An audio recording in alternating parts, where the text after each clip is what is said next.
So I just finished the chook pen, and that's taken all day. And basically, the situation now is that I'm heading over to go and pick up Binka and Beano. And Binka and Beano are ferrets. And I've decided to start hunting with ferrets purely because, you know, it's probably the most fundamental way I can start hunting. Two brothers I've met since I've been here in WA, Luke and Seth. When they started hunting as children, they started with ferrets, and Seth's stepchildren, they started with ferrets as well. So, and I suppose it's just a really natural sort of thing to want to kind of, you know, go for bigger game, you know, get out there and, you know, try and, you know, get yourself a... I'm just trying to stop this shaking around too much.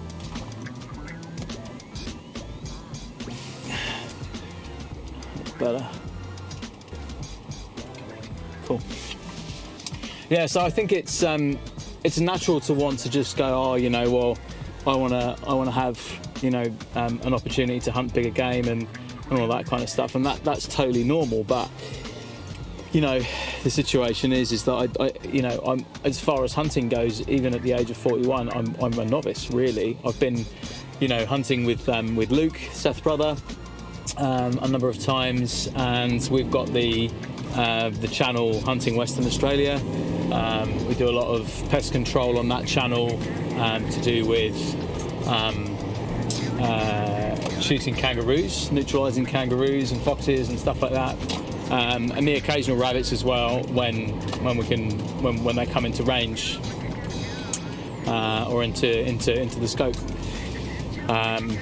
But, you know, for me to approach hunting in the way and go and buy a shotgun and go and kill something, and then or neutralise an animal to harvest it for food, and then not being able to butcher it and sort of use the whole animal would be unethical, simply. So, you know, hunting rabbits in an organic way, so without a gun, without a bow, with ferrets, and then later with whippets.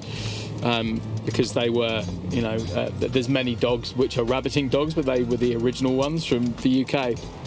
And so basically I just thought, well, the best way for me to get into hunting is to get a couple of ferrets and start that way. So Seth's lent me some nets, and I'm picking up Binka and Beano today. They are two female ferrets.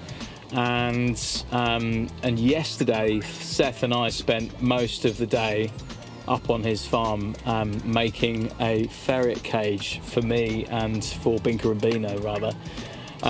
Now, fortunately for me, and for everyone really, Seth has actually written a book called F3, or the F3 system, and it's about training ferrets. So Seth, being primarily a dog trainer, he's also trained many other animals as well, goldfish, camels, horses, cows, goats, sheep, you name it, he's trained it, including ferrets as well. So like, he's written a book called the F3 system, and he I've got that book. He sent it to me in a digital format, and he also sells it in his shop, his meat processing unit for pet food, called Wild Pet. So he's got books available there as well. And he also helped train the Mink Man, he's also got a YouTube channel called the Mink Man, and he has minks that he trains and hunts with as well. So and obviously the mink is a cousin of the ferret, I think. So and they're also a descendant of the polecat. So that's where that sort of link comes in as well. So fortunately, I know Seth and his wife Gemma as well. She's also a dog trainer, animal trainer, horse trainer, and she's trained ferrets as well, as has her son, who was I think 7 or 8 at the time, and had his own board and train set up at home, and he used to train people's ferrets for them, not to bite, etc., and to accept food, things like that. And so yeah, but he's upgraded to a hunting dog now. So Michael's got his own hunting dog, which hunts rabbits and foxes. And so that's where I want to progress to. Is I'll have a team of ferrets, so Binka and Beano, and then I've got someone looking for a working whippet for me, a pup to train up, to then form part of the team. So then if rabbits do bolt, which they tend to do, and miss the nets, then I can have a whippet to go after those and neutralise those rabbits as well. You might be wondering, like, why rabbits? Well, I've told you, like, one reason, because fundamentally, hunting rabbits is, you don't need a gun, you don't need a bow and arrow, and you don't need a license to do so. It's a feral animal in Australia. In fact, it's the biggest pest in the whole of Australia. Way back when I can't actually remember the date. I will find the date and probably intercept this edit and tell you exactly when and who it was. But a hunter came to Australia to settle here, and he was in, I think, Geelong in Victoria. I spent a little bit of time there, but mainly on the Great Ocean Roads and in Melbourne before I came over to Perth, and I digress. But he took 24 wild rabbits that came over from Europe, and he released them into the wild so him and his friends could hunt at Christmas time and going forward. And he thought that, having wild rabbits out there, they'll be able to sort of neutralise them and keep them under control. But in a matter of months, those rabbits went from 24 to thousands, and a matter of years became millions. And then we have the problem in Australia today, where they are the most widespread pest from that initial 24 number of rabbits that got released in Geelong on his estate, and now they're Australia-wide, and there's billions of them. And they had lots of problems in the agricultural communities, in the early populations of Australia, when not in terms of, when I'm saying earlier populations of Australia, I'm not saying Indigenous Australians. I'm saying the people that migrated over to Australia to live a better life, convicts, 10-pound poms, etc., and not only from England, from all over the world, because that's what happened. There was mass migrations from all over the world to settle in Australia, and at the time, farming was a great earner, like for families. So a lot of people ran farms and worked on farms, but they had this massive pest problem, which was the rabbits, and it was a big problem.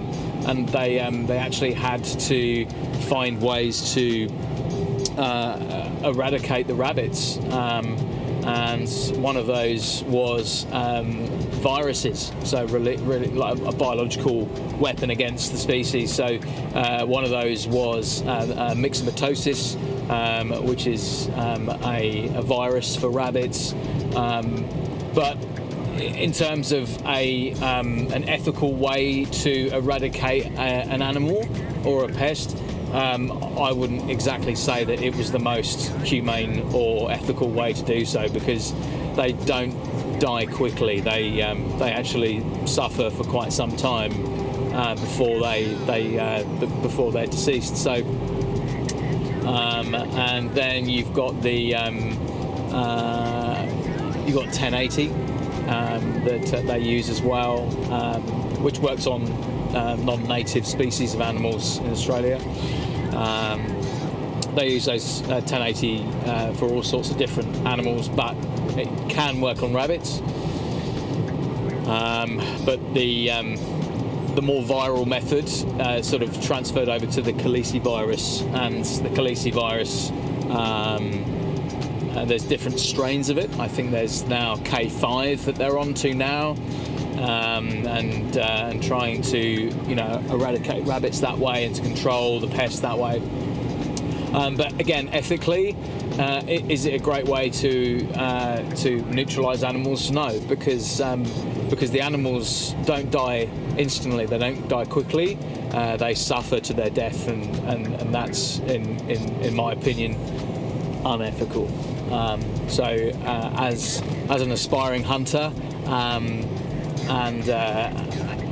having spent a significant amount of time with other hunters now, talking about ethics and things like that, it really sort of begs the question,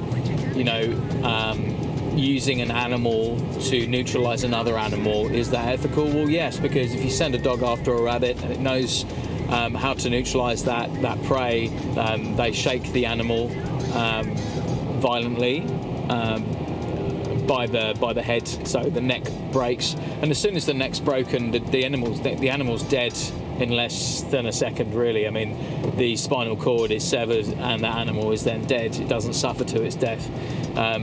Ferrets, same thing. They attack the throat of the animal, and they, once they have a lethal bite into the spinal cord, then the animal is also then dead instantly. So yeah, that's more of an organic approach to hunting and pest control.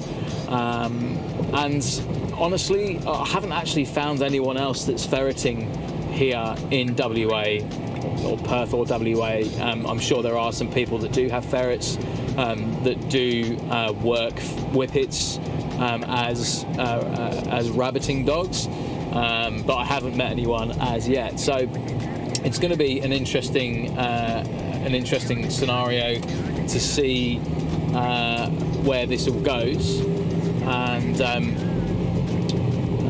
yeah, so it starts from now. So it's been a bit of a busy weekend for Build, Hunt, Eat, Grow. Like I've been up in York with Seth building a ferret cage. You can go and check out that video. Seth does a lot of welding for me because he's done a lot of that kind of fabrication before, and he's all, because of his background in ferrets and ferret training and keeping ferrets and using them as an organic pest control himself. He designed his own cages and enclosures for them, best suited for the animal, for the welfare of the animal as well. So you'll see that cage being built on the ferret cage build. Got some nice shots there of Seth welding and me cutting the mesh, and the frame that we used from an old sink that was from his factory unit over in Wildpat there. So this is the start really of my own little hunting setup, with no bow and arrows, no guns or anything like that. It's just purely organic, and yeah, like we'll see how that all plays out. Now, I've been gifted a ferret box that was made by Seth himself when he started out. It's just made from some plywood and some hinge. It's got a hinge and a latch on it and a strap, so it can be carried around to the hunting locations to neutralise rabbits. You'll see it, and so yeah, today I've bought a clicker with me, and I didn't get time to defrost the mince that Seth gave me from Wild Pet to give to the ferrets, so I had to cut up a little bit of lamb. So I had to slice off a bit of my dinner to feed to Binka and Beano when I pick them up today. but they've got to get used to feeding on different types of meat anyway. Up until now, as kids, and probably largely sort of viewed as pets by the people I'm buying them from. They probably would have been fed, or it could have been fed anything. I'm speculating, but it could have been cat food or kibble or any of those kind of pet products really that are sort of like commercially produced. But we've got to remember that, you know, the ferrets, its natural food source is rabbits, so but they can also hunt chickens too. So if they can eat raw chicken, they can eat raw rabbit, and largely in its entirety, including fur and bone and cartilage and all that kind of thing. And that's the most nutritious way to, it's the way that they will acquire most nutrients from an animal, best suited to you know, their welfare and have a well-rounded diet for a ferret. So I won't be, like when I pick them up from this day forward, they won't be eating any kibbles or any commercially produced pet foods or anything like that. They'll be trained up in the F3 system to hunt rabbits under my commands, under my control, and they will be trained twice a day, every day for the next month or so, and then they'll have their first day hunting out in probably around a month to 6 weeks' time, and that would be my first time ferreting, which will be really interesting. So yeah, I'm really excited to see how it all unfolds, and I think Seth and Luke are really excited for me as well. You know, just to have my own little setup and have my own little thing going on.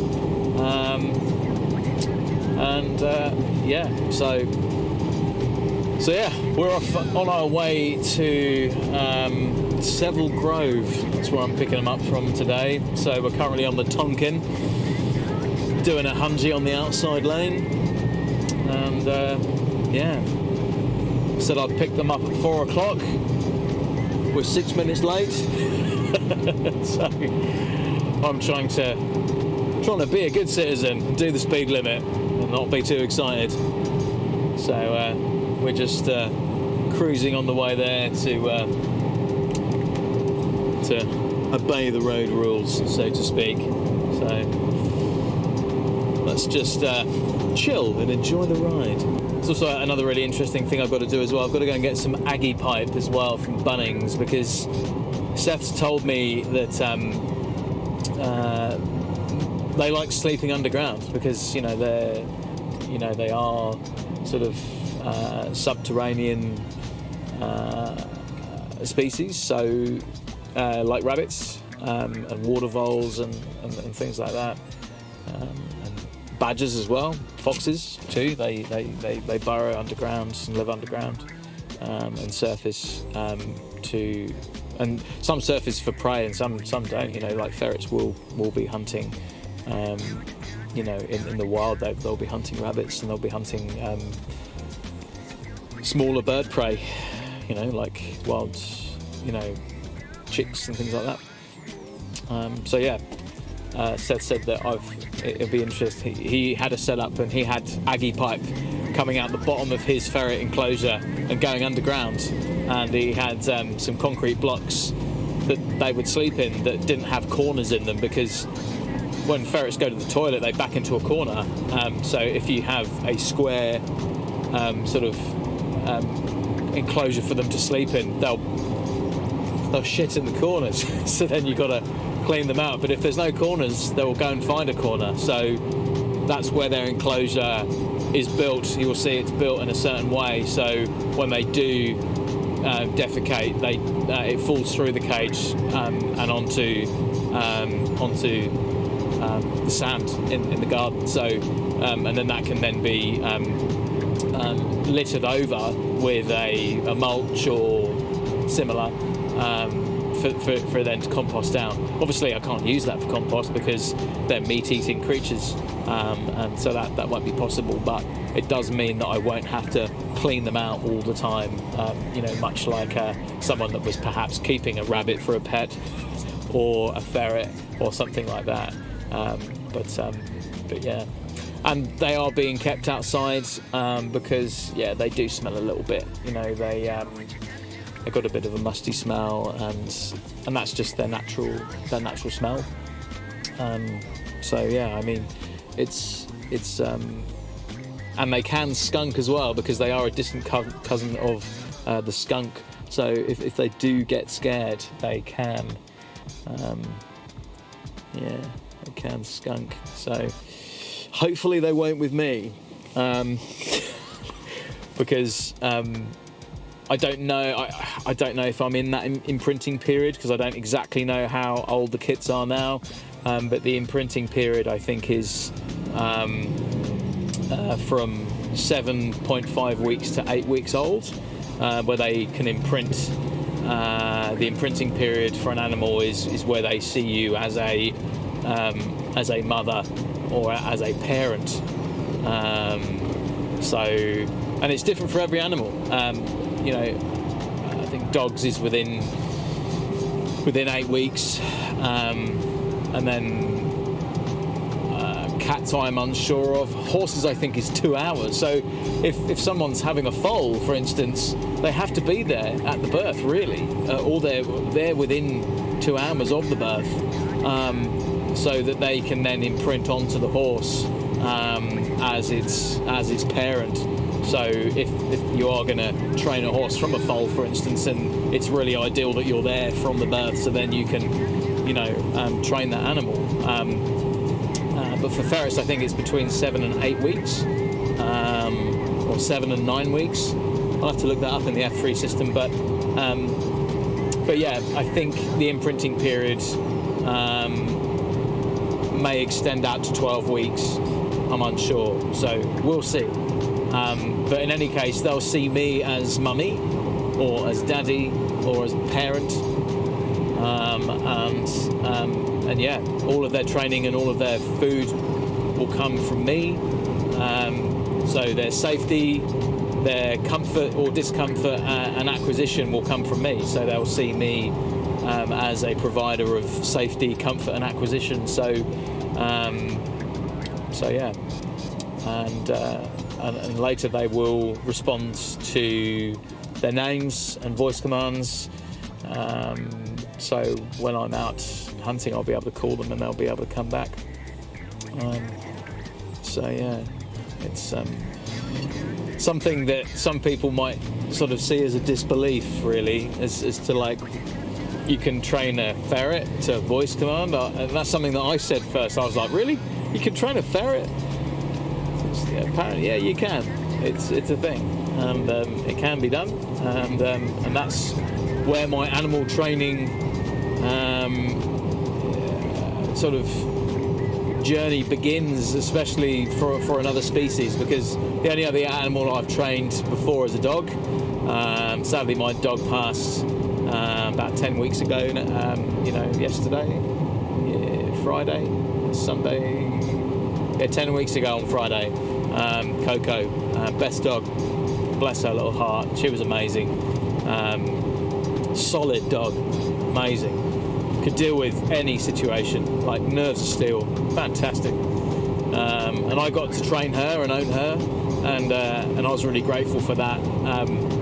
I didn't train her as a working dog, but anyone that knew or met Coco could observe that she was very well trained. She was very obedient, and yeah, she was phenomenal.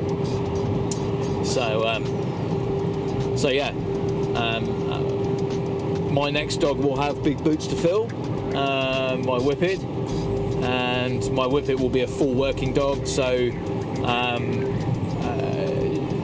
she'll get trained as a working dog, and she'll be sort of communicated with as a working dog. And I haven't decided whether or not she will live inside or not, be part of the home. I haven't decided that yet. But even if she is, and yes, it will be a bitch. Even if she does live inside, then yeah, she will sort of adhere to quite strict home rules, and not have as much freedom in the home as Coco had. So yeah, but she won't know any different when she's picked up and trained by me. So, but anyway, I digress. We're 10 minutes away from meeting Binka and Beano for the first time, and yeah, you might also be wondering where the name Binka and Beano come from. Well, I've always wanted to call a pet or an animal Binka, and I don't know why I wanted to call an animal Binka. It must have come from my childhood at some point. I don't know where from, but yeah, Binka has always been something or a name that I've wanted to call an animal. So, and Beano, well, I wanted them. They're sisters, right? So I just thought, well, people call ferret names all sorts of things, or ferrets all sorts of things, and and I thought, well, a Beano was a book that I periodically kind of flipped through as a kid as well, and as this is kind of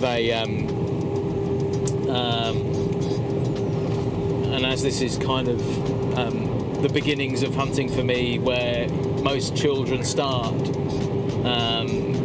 especially in the UK and here too in Australia, starting with ferrets. I just thought, well, I'm sort of starting from an inner child's sort of perspective of it anyway. So I thought, well, I'd go back to my childhood and find names from my childhood that's likely I would have picked for a ferret had I had one. So I thought Binka was great, and then I don't know, Beans came up. I don't know why Beans came up. I didn't search for these names. You can search for ferret names on the internet, on Google, but I just came up with Binka and Beano, and I thought that was pretty good. And they could be names for girls or boys. So I just thought, well, Binka and Beano it is. Yeah. So pouring concrete. Pouring a pad. This pad was only like 2.2 by 3.3. It's not a massive pad, and it's relatively small, really. It's not as big as the one that's going to be for the mushroom shed. But yeah, just lugging around 20 kilo bags of concrete all day. It adds up. Just like bag after bag, and then you're dragging it around with the shovel and trying to screed it with a piece of timber. But anyway, it's come up all right. So it's down now. The pad's down. So I'm happy about that. So now that's down, and the conduit's in there for the electrics and the lighting, I can just get on and build it, because I've got everything else. So I bought those enclosures from another lady that had chickens, and they were downsizing their chickens. But I thought, if I'm going to have chickens, then they're going to have a bit of a Gucci setup.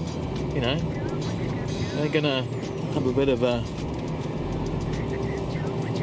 a palace going on.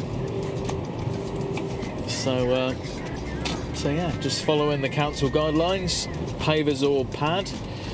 So I went with a pad because I've had some information about rodents burrowing under pavers and stuff like that. And yeah, so I just thought, make it impenetrable, make it easy to clean. So yeah, that's why I went with the pad. So yeah, that's all gone in. So now picking up Binka and Beano, and then at some point we will get fertilised eggs and we'll incubate our own chickens. How about that? Here we go. 50 metres on the left. Let's have a look. Where are we?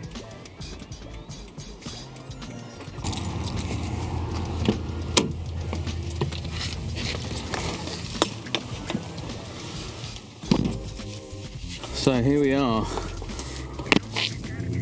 Binka and Beano. Now I'm not going to get them out in here because I've already been bitten, and they're just settling down. You can hear them in there.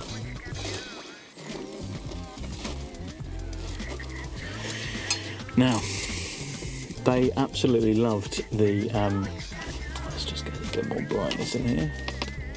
Now, they absolutely loved the lamb pieces that I fed them, and they were very hungry indeed.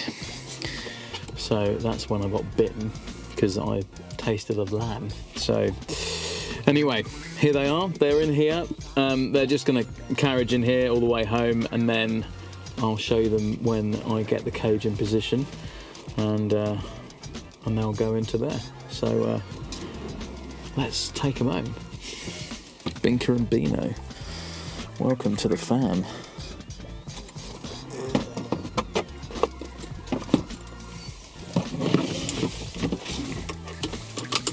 Now, I did say to Seth that I would text him some photos, and I did manage to get some photos just now when they were there. Here are Binka and Beano, just picked him up.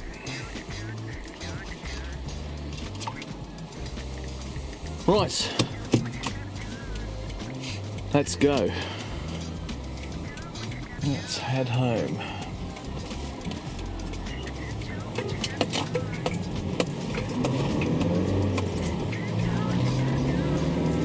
Alright, so this is Binka and Beano's new home. This is what Seth and I were making at his farm yesterday.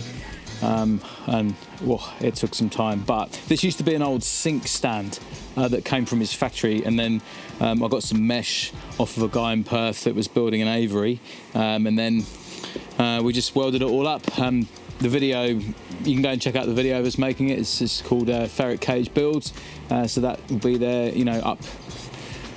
It's either up there now or it will be up there soon, depending on when you're watching this. It's not edited yet, but it will be, or it's edited. Go and watch it.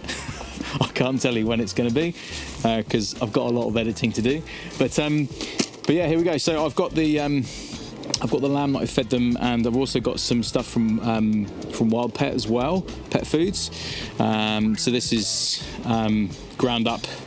I'm not sure what this is, but the entire animal's ground up, including the fur, the bones, everything, which is what an animal would usually eat. The only thing they don't get to do is the chewing motion, especially for dogs and for cats. But this will be perfect for weaning these onto wild only foods, such as rabbit, which is what primarily they're going to be eating.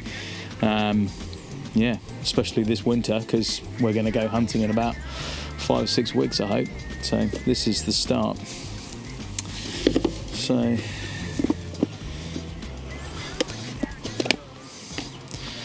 now I did have a clicker, but I've put the clicker down and I don't know where it is, so my clicker is now going to be doop. It's the highest I can doop, actually, doop. And that will be a signal for food. So let's just see what we can do. So let's open the box and let them out into the new little enclosure.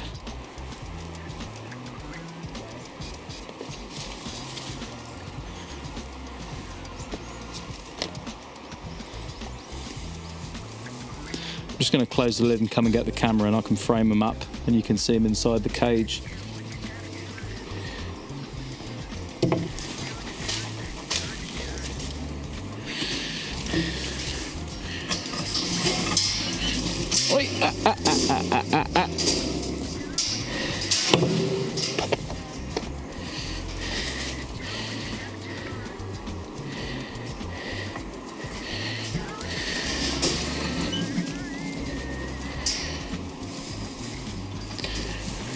Right, so I've introduced some food.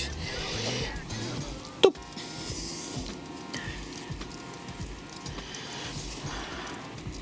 And they are loving that. Now I can't tell them apart at the moment. One's Binka and one's Beano, but I don't know which is which. But they're eating at the moment, and as they're eating, one's behind the little carry cage at the moment, or carry case, and one's over here. So I can't really identify which one's which, but we'll get to that later. Doop.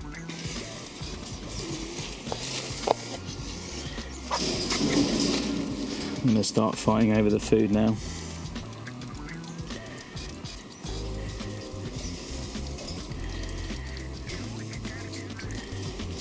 Doop.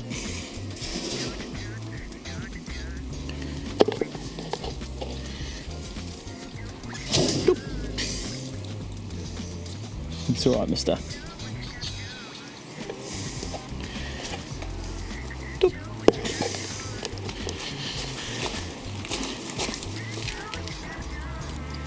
Doop.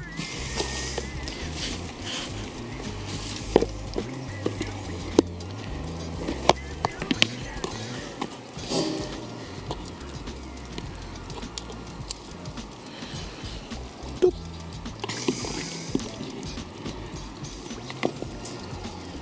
Doop.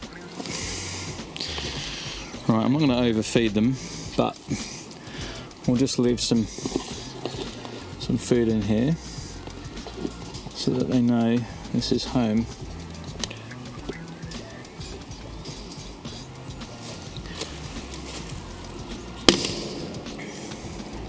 Doop. Now,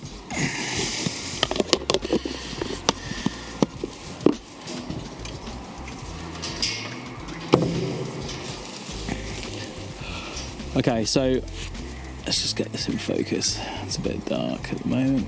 There we go. So I'm going to leave them to eat their dinner in their new home, and I'm going to leave this box in here tonight.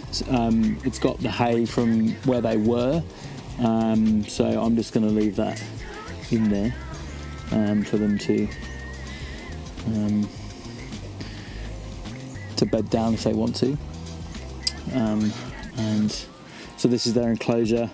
Each end has got 25 by 25 mesh, and they toilet in corners. So that means that when they defecate, it will just drop through the mesh onto the ground, and then I can just chuck some mulch over it, and then it will just rot down. Obviously, I won't use it for compost because they're meat eaters, so that won't really work too well in a compost system. They are next to a compost system, so yeah, I get used to the smells of the garden and all that kind of stuff. So, but yeah, Binka and Beano have arrived, and this is their new home, and they seem quite happy for now. So yeah, at some point they'll become satiated. They'll get full of their food, and they'll bed down for the night. They may actually just be up all night, to be honest, because they're generally nocturnal. But we'll see what the go is with these two. So it's training twice a day, and I imagine I'm going to get bitten a fair bit in the beginning, but that's all right. We'll train them out of that, no problem. So yeah, we'll just let them settle in for the night, and I'll see them in the morning.